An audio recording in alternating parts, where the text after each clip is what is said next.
I've been thinking a lot about, I think because it's where our world is and where we are as a nation. In fact, I did a little Tuesday talk this past week kind of hitting on this, is there's a lot of fear in the world. I think there's more fear than I've ever seen. I was with a young child the other day, just a young person that I was taking care of for a little while for their mom, and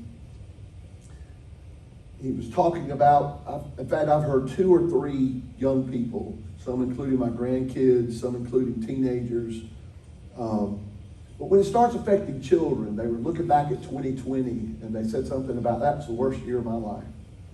And for a kid to even say that, to even think like that. So what we've seen happen in our world and the preponderance of music, of news that's coming, it's affected everybody. And whereas kids used to could slide by, their lives are bombarded and affected. They got pulled out of school last year and in many places and couldn't go. And so we're living in a new reality. We're living in a different time. And I really don't know a time that I've ever seen children on such a widespread affected, and it's affected all of us, of what's this new reality, what's this new norm, how we're going to live, how we're going to cope. And most of us we've eked out our ways, and everybody likes to take sides, and well, you need to do this, you got to wear a mask, you don't need to wear a mask, you need to take the vaccine, you don't need to take the vaccine.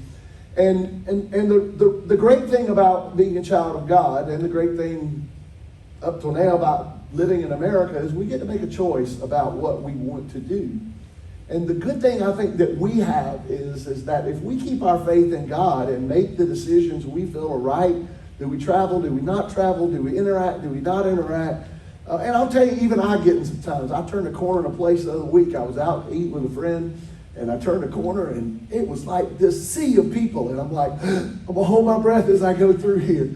And not even that I knew that would do me any good. But, it's you can't not think about it. It's hard to not think about it. The news is, there's a new variant coming, and there's all this stuff. So there's a lot of anxiety, and there's a lot of fear in the world. And I begin to think about, how do we cope? On a practical level, how is it that we can cope when we suddenly wake up and realize there is a new reality in our life? I know I've read this a lot of times, but in Jeremiah, when the children of Israel, they were in captivity to Babylon, there were a lot of prophets that were coming by saying, oh, you're not going to be here long. Just don't worry about it. It's going to be okay. This isn't real. This isn't happening. It's just, you're going to be all right. And the prophet Jeremiah came with the word of the Lord, and he said, guys, you're going to be here 70 years. There is a new reality. You are in a strange land. It is not the land you were born in. It's not the customs that you are accustomed to. You are in a new reality.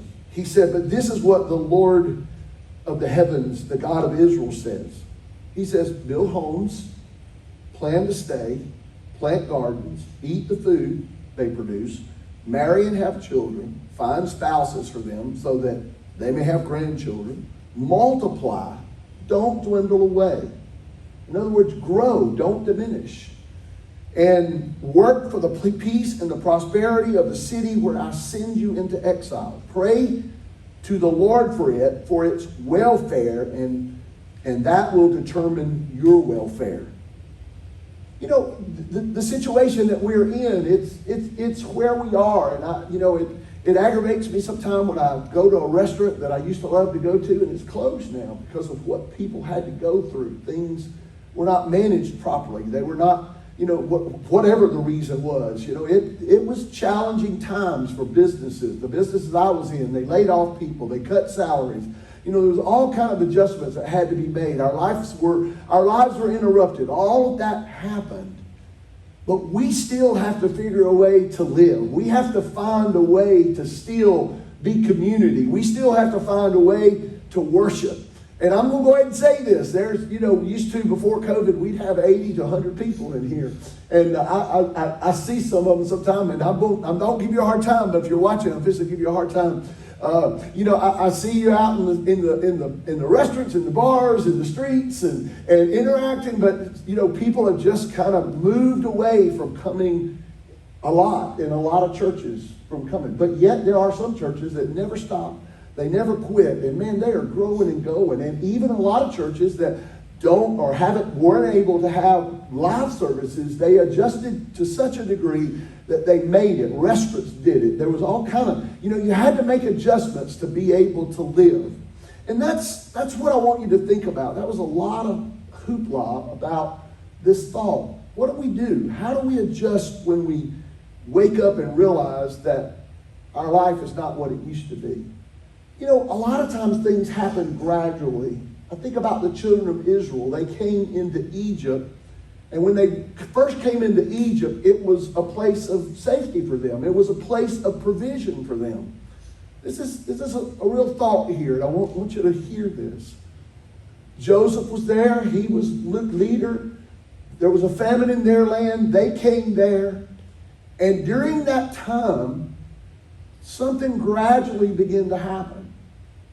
They went from being a people that was in a special place, but when the leaders arose that didn't know Joseph, they went to becoming a people that were basically slaves in a land that they lived in. But even in that time in their lives, the Lord blessed them. And this is what I want to say to you. I believe that men and women of faith, we're not excluded from catching a virus and dying. We're not excluded from anything. And it's not just a virus. I think about my friends. So many of my friends that have died with cancer and heart attacks, people that I went to school with. We're not exempt from all of that. But men and women of faith, we do not have to live in fear. We don't have to diminish when our situation and our circumstances change. But we can believe God. We can believe God for the best in our life. And we can figure a way out how to live, how to continue to do life. And not just get by, but actually thrive. Not just survive, but thrive. And if I told you everything I'm about to do, I'm kind of hesitant to say it, but I'm fixing to try to juggle a full-time job and go back to school, and you're like, what are you doing that? It's just what I feel I need to do. I need to take advantage of some opportunities that have come my way. And I'm like, God, I'm just taking a step of faith. I don't know if I'm going to be able to do one of them, much less both of them, but I'm going to do my best to do it. I got a house that's up for sale and looks like it might close in a few months, and people say, where are you going? I don't have a clue where I'm going. I don't know what I'm doing. I'll be around here, I guess, if I'm going to school, but I have no clue. And you're like, aren't you worried? No, because I know that wherever I find myself, and you can know that wherever you find yourself, whatever circumstances you find yourself in, you can thrive and not diminish. You can make it. You can be blessed. And you can have the blessings of God on your life. Jesus taught us to pray, not my will, God, but your will be done. I don't like everything that's going on in our world. I don't even like everything that's going on in my life, but I have to pray, God, your will be done. And the quicker we can give up and say, your kingdom come, your will be done, the quicker we can make it to that place where we thrive, where we're planting gardens, we're building our houses, we're having children. And I'm talking about in a spiritual sense. We're growing in our relationships and not diminishing. I want you to know, some of you may be thinking that life is over. And I wish if you've got grandchildren and you've got kids that you are interacting with and you hear them feel like, oh, the world will never be the same. You make sure and remind them that we serve a God that can make tomorrow better than yesterday, better than years past, because he said no matter where you find yourself, you're not going to be able to get out of some situations, but you can be blessed. And the quicker we say, and that's what Jeremiah was saying to these folks, if you'll quit listening to these people that say, oh no, you really don't have to. No, we are in this.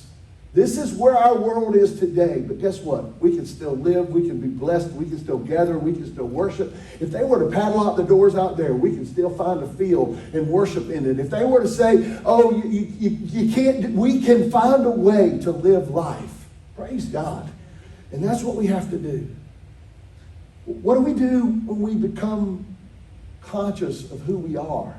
How is it that we live when we understand, man, I didn't know that was in my life. You know, I'm a person, I love to grow. I love to try to become the best version of myself.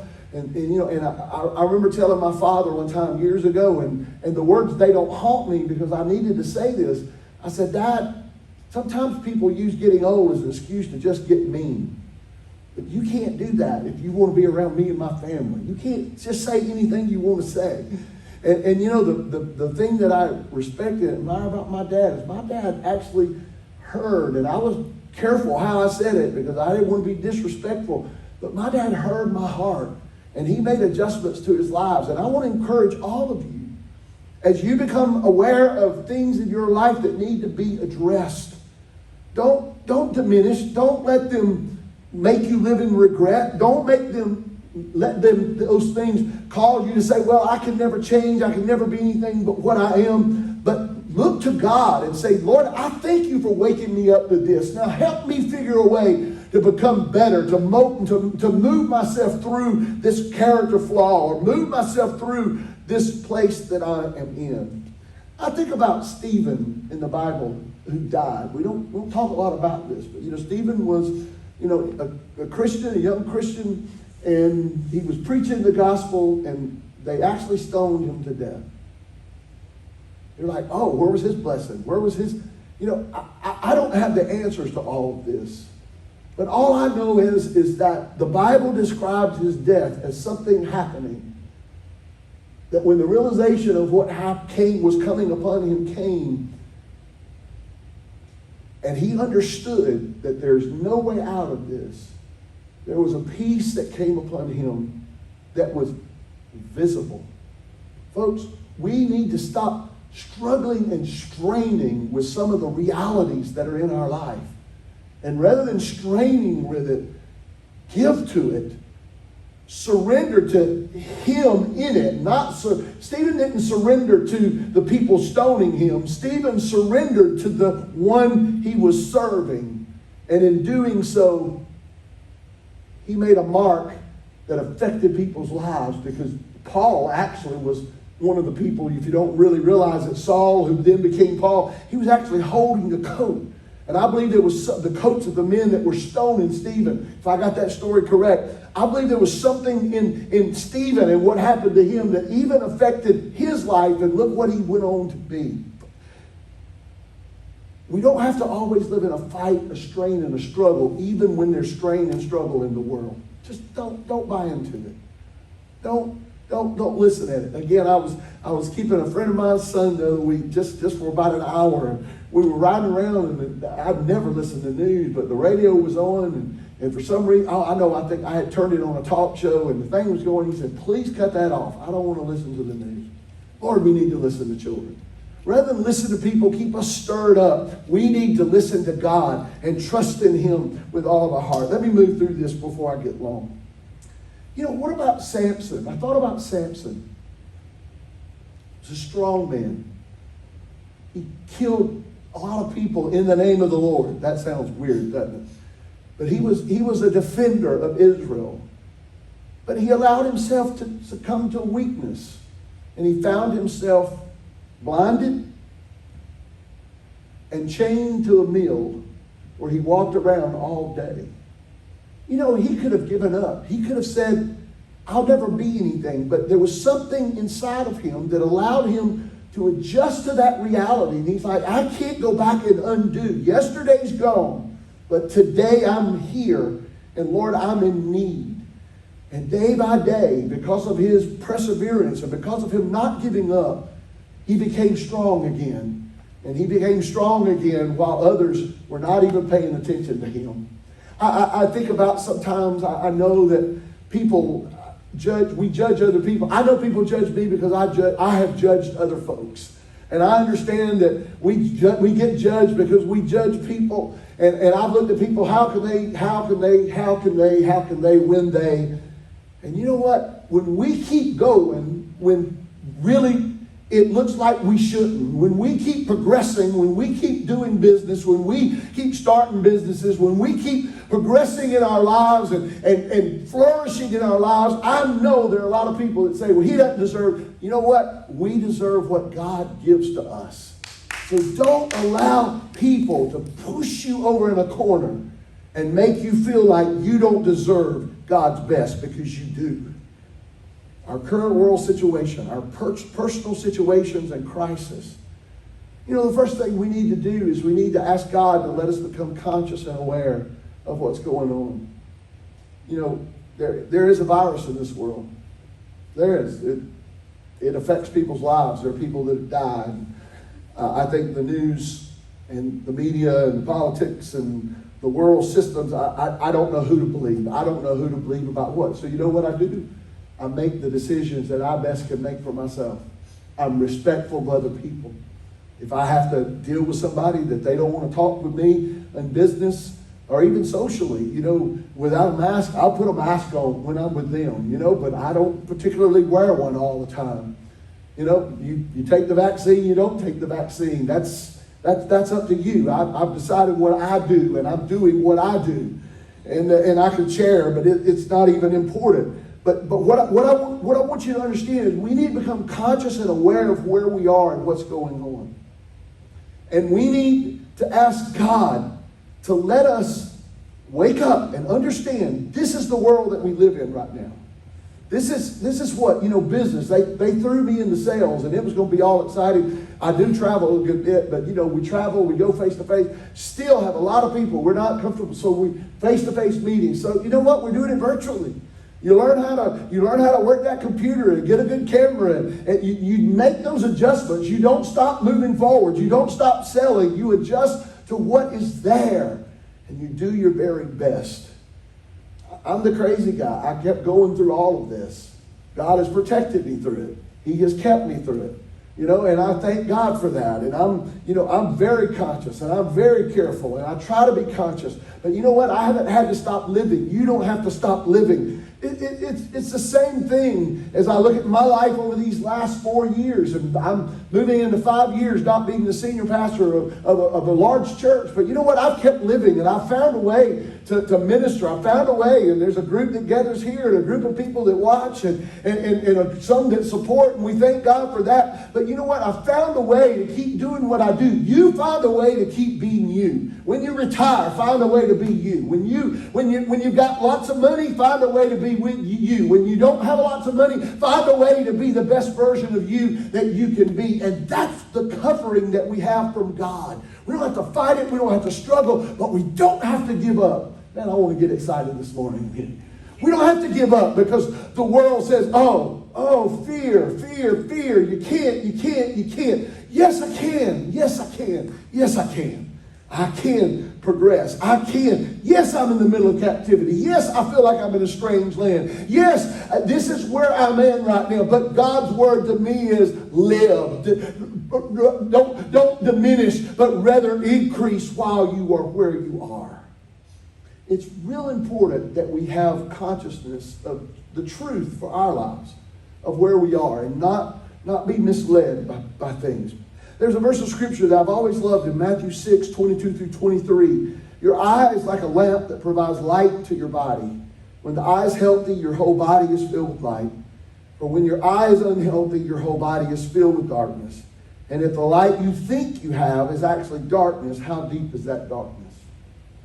There's a lot of applications for this, but basically what it's saying is if my understanding of something is so wrong, and I go forward saying, you know, you can look at the last election. There were people that, you know, they still don't believe, you know, that the last president is gone and the new one's really there. The last was, you know what? We get so caught up in all that stuff. You say, well, don't you have an opinion? Absolutely, I have an opinion. Don't you get upset about stuff? Absolutely, I get upset about stuff. But the one truth that I do know is God is in control. And it doesn't matter who's in the White House. It doesn't matter what's going on in our lives. My life is not determined by them. My life is determined by myself, God, His Spirit, and me taking advantage of every opportunity that He can put in my way. If it's a lot, it's good. If it's little, it's good. I've just got to keep living and not get caught up in all of that. Don't allow other people to set truth for you. And by truth, I'm not just talking about in relation to God. I'm talking about in how you live your life and how you approach life. I feel like I'm on a soapbox this morning. I'm sorry. But I just want you to know, folks, the world's not over. God's not dead. Life's not over. It's not done. Hallelujah. There is a future. There is a promise of tomorrow. And you may go through darkness, but after darkness is there, after the storm is there, the morning comes. And when morning comes, there's light and there's life and there's so much victory. I went somewhere to eat last night with a friend, and it was hot and muggy when we went in. There was a little bit of rain coming. Came back out about 15 minutes later. There was just a little light rain that went through the area where we was at. Came back out, and I was like, wow. No humidity. The temperature is perfect. It is great. I want you to know, as long as God is God and on the throne, and I believe He's there, but more important than all that, me believing He's there, as long that's a reality to me, it means you put me in any situation and I will find a way to live, and you can too. Okay, I got to hurry. In this world, we're going to have tribulation. We know that. Time and season for everything. The reality is, how are you going to live? You got to make a decision. Am I going to diminish? Or am I going to flourish? Am I going to have fear? Or am I going to have faith? Am I going to have hope? Or am I going to live in despair? Am I going to be filled with anguish? Or am I going to be joyful because I have life? Fear says, stop living. Faith says, you can do all things through Christ who strengthens you. Fear says, things will never be the same. Faith says, things are going to be better than they ever were before in my life. Fear says, you will never make it. Faith says, yes, I will make it by the strength and the grace of God. And I could go on and on and on, but I don't have time. I'm not going to take the time. I'm practicing up for the Presbyterian Church. 2 weeks from now, come see me, February 25th. And you do have to wear a mask there. They put their mask back on, but we can fill the place up. So let's go to the Presbyterian Church on the 25th at 11 o'clock of August, or 25th, 29th, whatever that Sunday is. I'll be there. We're going to have a good time. You know, the game of golf is something, that was a commercial, by the way. The game of golf is something I love because it's a game against yourself. And years ago, I ran into this. I just ran into this thought. I was at Cherokee Run Golf Course. It was a long par 5, dog leg to the right. And I've told this story a lot of times. I was over in the woods behind a rock. I had no shot. All my buddies were right out in the middle of the fairway, and I was over there going like, they're out there. I don't want, you want to do the foot wedge, but I was playing that time with some folks who were really rigid about what you do. You play the ball where it lies. You're like, well, how can you hit an unplayable ball? There's a rule. There's a rule. You can take a stroke and you can move your ball two club lengths to see if you can get release. Take a stroke, or you can, I think some of them you can take a stroke and go back to where you hit the last shot. There are rules that govern the game of golf. And rather than sitting there saying, denying I'm here, or wishing you were somewhere else, accept where you are and say, now how do I get from where I am today to where I want to be? That's what you have to do. One of the best examples of this tenacity is Joseph. Joseph was this dreamer. He had a beautiful coat. I didn't think about it. I wore a coat this morning. I wanted to style up. I got a pink shirt, white pants, black shoes, and a seersucker suit, a seersucker coat. And I don't even know if it matches, but there ain't nobody there to match me, so I just put it on. And hello, here I am. But but he had a coat of many colors. His dad gave. He was a dreamer. He was always telling his brothers, one day y'all going to be, your stars are going to be. I had a dream. You were bowing down to me. All these dreams. His brothers sold him into slavery. Can you imagine what he thought when he was in the bottom of the pit? Probably, Daddy, come save me. But then he was put on that train that took him down to Egypt. Daddy, come save me. And then he was on the auction block and he was purchased a Potiphar, I believe it was. Daddy, he don't even know where I am. Oh my goodness, what am I going to do? What about all my dreams? So what did Joseph do? Somewhere in his mind, he said, this is where I am, so I'm going to do the best that I can at where I am. And he wound up being over everything in the man's house. You'd think that was enough, right? No. He became very attractive to the woman of the house. And she lied on him because he would not betray his master. And he wound up in prison.